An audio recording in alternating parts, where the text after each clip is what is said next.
3 अफसरान बाशमूल एक lieutenant general के ओहदे के अफसर को नौकरी से बर्खास्त कर दिया गया है। 15 अफसरान बाशमूल 3 मेजर जनरल्स और 7 ब्रिगेडियर्स के ओहदे के अफसरान के खिलाफ सख्त तादीबी कार्रवाई मुकम्मल की जा चुकी है। इस वक्त एक रिटायर्ड 4 स्टार जनरल की नवासी, एक रिटायर्ड 4 स्टार जनरल का दामाद, एक रिटायर्ड 3 स्टार जनरल की बेगम और एक रिटायर्ड 2 स्टार जनरल की बेगम और दामाद इस एहतसाबी अमल से नाकाबिले तरदीद शवाहिद की बुनियाद पर गुजर रहे हैं। फौज ने लेफ्टिनेंट जनरल समेत 3 अफसरान को नौकरी से निकाल दिया। ये अफसरान 9 मई को GHQ, जिना हाउस और दीगर फौजी तनसीबात की हिफाजत में नाकाम रहे थे।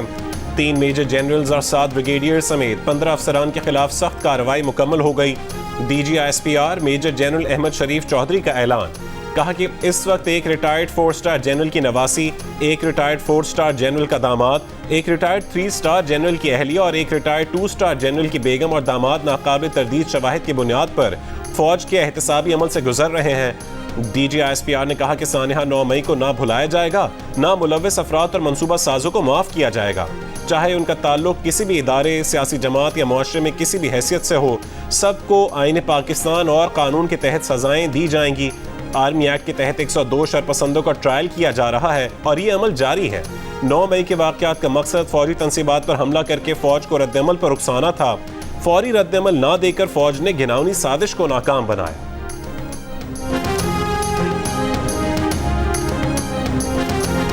तवक्को नहीं थी कि एक सियासी जमात अपने लोगों को फौज पर हमलों पर उकसाएगी। सानिहा 9 मई की मनसूबाबंदी कई महीने से चल रही थी। 1 साल से सियासी मकासद और इक़्तिदार की हवस में झूठा प्रोपेगेंडा चलाया गया। सानिहा 9 मई उस वक्त तक इंसाफ का मुंतज़िर रहेगा जब तक मनसूबा साजों और सहूलतकारों को कैफिर किरदार तक नहीं पहुंचाया जाता। DG ISPR major general Ahmed Sharif की प्रेस कॉन्फ्रेंस, कहा कि आज कार्रवाई ना की तो कल कोई और सियासी गिरोह मज़मूम मकासद के लिए इस वाक़े को दोहराएगा। फौज के लिए तमाम हकीकी सियासी जमातें काबिल एहतराम हैं। 15 मई को पैगाम दिया कि तमाम सियासी स्टेक होल्डर साथ बैठकर इत्तफाक़ राय पैदा करें। अगर कोई समझता है कि वो किसी और रस्ते से चलना चाह रहा है तो उसके अपने कोई अगराज़ व मकासद हैं। कोई सियासी लीडर प्रेस कॉन्फ्रेंस करता है या नहीं करता, कोई पार्टी छोड़ता है या नहीं छोड़ता, ये उसका ज़ाती और इनफरादी अमल है। 9 मई के वाक़यात के जिम्मेदारों को कैफिर किरदार तक पहुँचाने में कोई फ़र्क नहीं पड़ता। जो काम दुश्मन 74 साल में ना कर सका वो 9 मई को मुट्ठी भर शरपसंदों ने कर दिखाया। DG ISPR major general Ahmed Sharif Chaudhry ने कहा कि शवाहिद से वाज़े हुआ कि सानिहा 9 मई के पीछे 3-4 मास्टरमाइंड्स और 10-12 मनसूबा साज थे। 9 मई के मास्टरमाइंड वो हैं जो फौज के खिलाफ जहन साजी करते रहे। ख़वातीन को भी मनसूबे के तहत ढाल बनाकर आगे रखना था। मुल्क के अंदर और बाहर से सोशल मीडिया पर झूठ और मुबालगा आराई पर मबनी बयानिया फैलाया गया। शरअंगेज बयानिए से लोगों की जहन साजी की गई। सोशल मीडिया पर प्रोपेगेंडा पाकिस्तान के लिए वबा की सूरत हाल इख्तियार कर गया है। अगर अंदरूनी इंतशार का रास्ता ना रोका गया तो ये बैरूनी यलगार का रास्ता हमवार करेगा।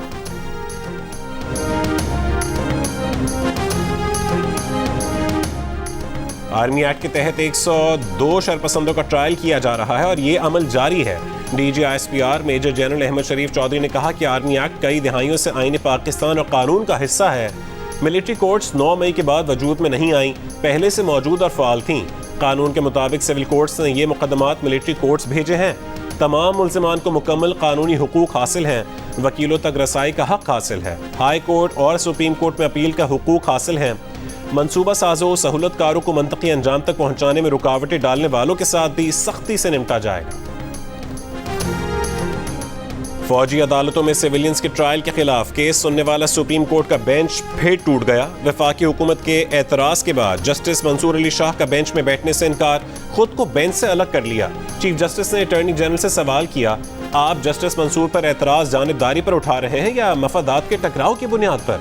अटॉर्नी जनरल ने कहा कि वफाकी हुकूमत ने जस्टिस मंसूर पर मफादात के टकराव की बुनियाद पर एतराज़ किया है। चीफ जस्टिस ने कहा कि क्या वज़ीर आज़म से पूछें कि किसी रिश्तेदारी की बुनियाद पर एतराज़ क्यों उठाया गया। क्या हुकूमत फिर बेंच को मुतनाज़ करना चाहती है?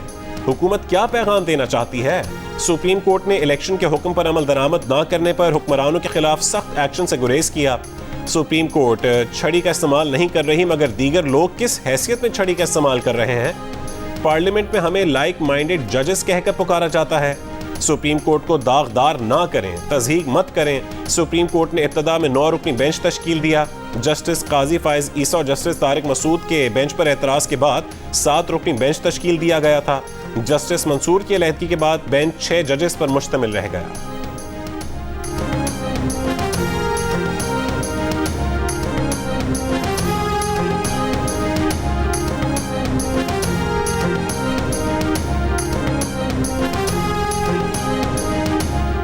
फौजी अदालतों में सिविलियंस का ट्रायल बुनियादी इंसानी हुकूक का केस है। आर्मी एक्ट का सेक्शन 2D ना आइन से तजावुज कर सकता है और ना ही सिविलियंस को बुनियादी हुकूक से महरूम कर सकता है। चीफ जस्टिस उमर अता बंदयाल के मिलिट्री कोर्ट्स में सिविलियंस के ट्रायल के केस में रिमार्क्स। जस्टिस आयशा मलिक ने दरख्वास्त गुजार के वकील सलमान अकरम राजा से सवाल किया कि मिलिट्री कोर्ट्स अदालत हैं या नहीं, जिस पर सलमान अकरम राजा ने कहा कि मिलिट्री कोर्ट वो अदालत है जो सिविलियन से जिंदगी और आज़ादी छीनने का इख्तियार रखती है। जस्टिस एजाजुल एहसन ने कहा कि यानी आपको सिर्फ सिविलियंस के फौजी अदालत में ट्रायल पर एतराज़ है, जिस पर सलमान अकरम राजा ने कहा कि अमेरिका में मामूल की अदालतें काम जारी ना रख सकें तब ही फौजी अदालतें हरकत में आती हैं।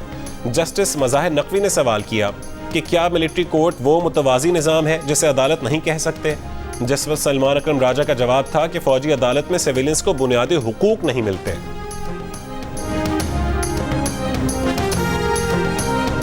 फौजी अदालतों में सिविलियंस के ट्रायल के खिलाफ केस सुनने वाला बेंच टूटने के बाद सीनियर वकील एतजाज एहसन के सुप्रीम कोर्ट को मशवरे। कहा कि अदालत इलेक्शन का फैसला मानने के बजाय अदालत पर बहतान बाजी करने वालों को नाअहल कर दे, इन पर 5-5 करोड़ रुपए जुर्माने आयद किए जाएं। फैसले के खिलाफ बयानबाजी करने वाले हर शख्स को तौहीन अदालत की सजा दी जाए। लतीफ खोसा ने कहा कि हुकूमत आइन और अदलिया के खिलाफ खुलकर सामने आ गई है। 9 मई से ज्यादा स्याह दिन है, वकला बिरादरी किसी को मुल्क का नुकसान नहीं करने देगी। 2 दिन की समाअत के बाद हुकूमत अचानक जस्टिस मंसूर अली शाह पर एतराज नहीं कर सकती।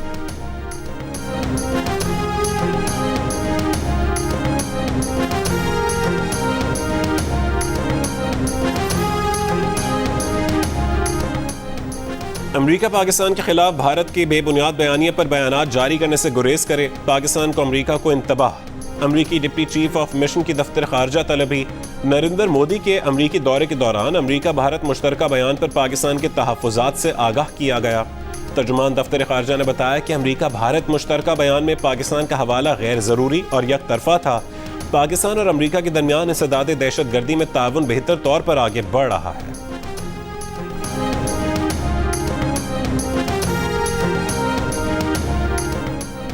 दुबई में साबिक सदर आसिफ अली जरदारी और साबिक वजीर आजम नवाज शरीफ की तवील मुलाकात।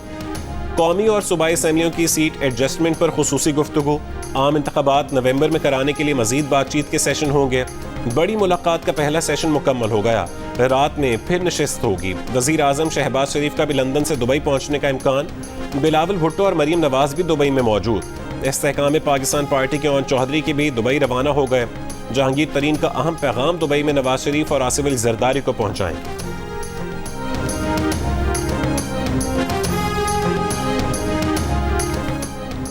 कायम मकाम सदर सादिक संजरानी ने इलेक्शन एक्ट तरमीमी बिल पर दस्तखत कर दिए। तरमीम के तहत नाअहली 5 साल से ज्यादा नहीं होगी।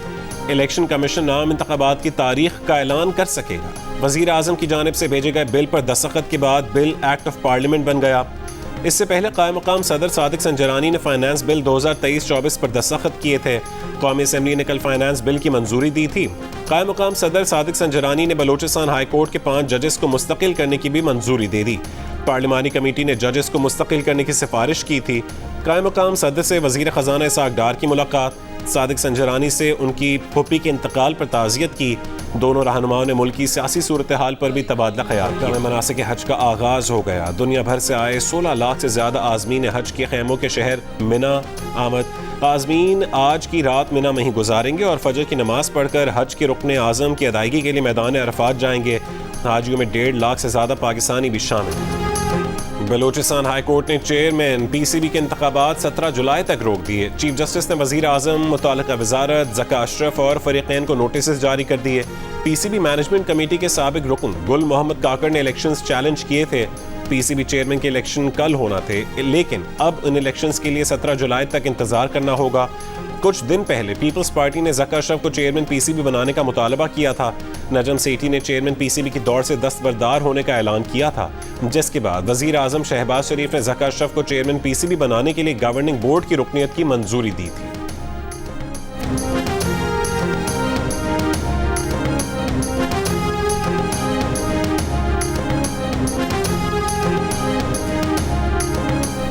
तहरीक इंसाफ के सदर परवेज इलाही रिहाई के बाद एक बार फिर गिरफ्तार। FIA ने एक और केस में गिरफ्तार कर लिया। 24 जून को लाहौर की अदालत ने FIA के मनी लॉन्ड्रिंग केस में परवेज इलाही की जमानत मंजूर की थी।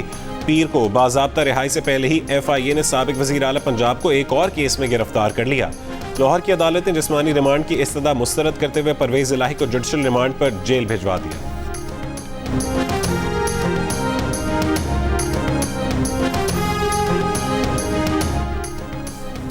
पाकिस्तान IMF के साथ स्टाफ लेवल मुआहदे के लिए पुरुम्मीद। पाकिस्तान जल्द IMF को मालियाती मुसवदा फराहम कर देगा।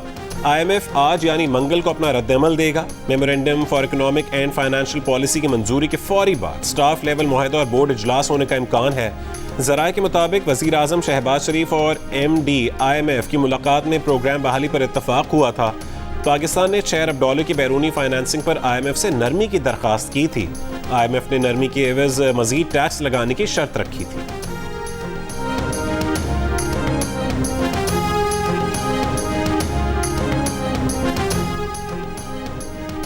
स्टेट बैंक ने शरह सूद 1% और बढ़ा दी। शरह सूद 22% हो गई। स्टेट बैंक ने एलानिया जारी कर दिया। स्टेट बैंक के मुताबिक वफाकी बजट में टैक्सेस, ड्यूटीज और PDL बढ़ाई गई। इन इक़दामात के सबब दबाव से 2-4 बैरूनी खाता मजीद प्रेशर लेगा। IMF मुआहदे की ये ज़रूरी शराइत हैं। इन शराइत से महंगाई मजीद बढ़ेगी, इसलिए इमरजेंसी इजलास में शरह सूद 1% बढ़ाकर 22% की गई। नई शरह सूद 27 जून से मौसर होगी। लाहौर में चंद घंटे के दौरान 250 मिलीमीटर की बारिश ने जल थल एक कर दिया। लाहौर को पानी पानी कर दिया। कल रात से आज सुबह तक जारी रहने वाली बारिशों ने सड़कों को तालाब बना दिया। National park sports complex swimming pool में बदल गया। कलमा चौक पर बना नया नवेला अंडरपास भी पानी में डूब गया। कई सड़कों पर घुटनों घुटनों पानी आ गया। गाड़ियां जवाब दे गई। शहर में निज़ाम जिंदगी मुअत्तल हो गया। 95 से ज्यादा फीडर्स ट्रिप कर गए तो बिजली भी दस्तयाब नहीं रही। सबसे ज्यादा बारिश एयरपोर्ट के इलाके में 260 मिलीमीटर रिकॉर्ड की गई। लक्ष्मी चौक में 256, पानी वाला तालाब में 254 मिलीमीटर बारिश रिकॉर्ड की गई। वासा के एहलकार पानी की निकासी में जुट गए। प्री मानसून बारिशों का सिलसिला 30 जून तक जारी रहेगा। वज़ीर आज़म शहबाज शरीफ का लाहौर में सैलाबी सूरत हाल और शहरियों की परेशानी का नोटिस। सूबाई हुकूमत और ज़िली इंतज़ामिया को निकासी आप के लिए फौरी इक़दामात की हिदायत।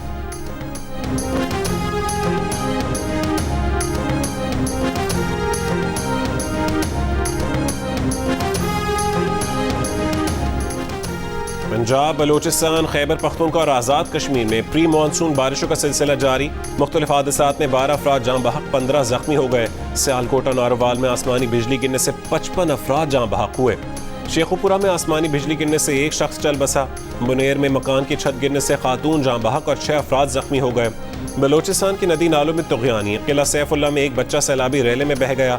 डेरा बुगटी और पीर कोह में शदीद बारिशों के बाद नदी नालों में तुग़यानी आ गई। आज और कल पंजाब के मुख्तलिफ शहरों में मजीद बारिशें होंगी। PDMA ने अलर्ट जारी कर दिया। मुल्क के मुख्तलिफ शहरों में गरज चमक के साथ बारिशों का ये सिलसिला 30 जून तक जारी रहेगा।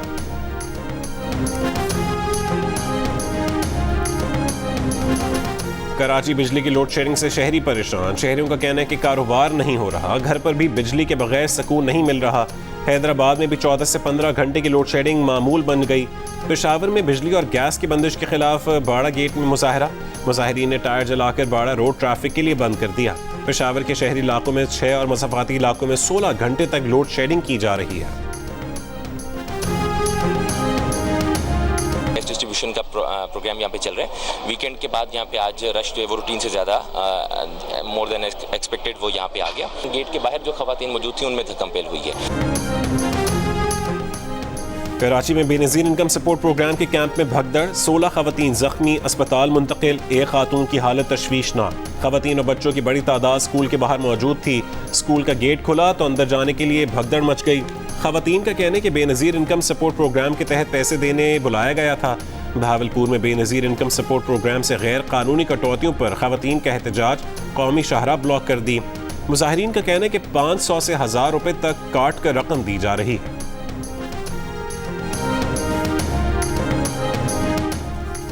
इस्लामाबाद की अदालत का पीटीआई रहनुमा शहबाज गिल की फौरी गिरफ्तारी का हुक्म। इदारों के खिलाफ बगावत पर उकसाने के केस में शहबाज गिल को इश्तिहारी करार देने की कार्रवाई शुरू करने की हिदायत। अदालत ने हुक्म दिया कि शहबाज गिल पाकिस्तान के जिस एयरपोर्ट पर नजर आए गिरफ्तार करके अदालत के सामने पेश किया जाए। अदालत ने शहबाज गिल का शनाख्ती कार्ड ब्लॉक और जायदादों की तफसील 30 जून तक जमा कराने का भी हुक्म दिया।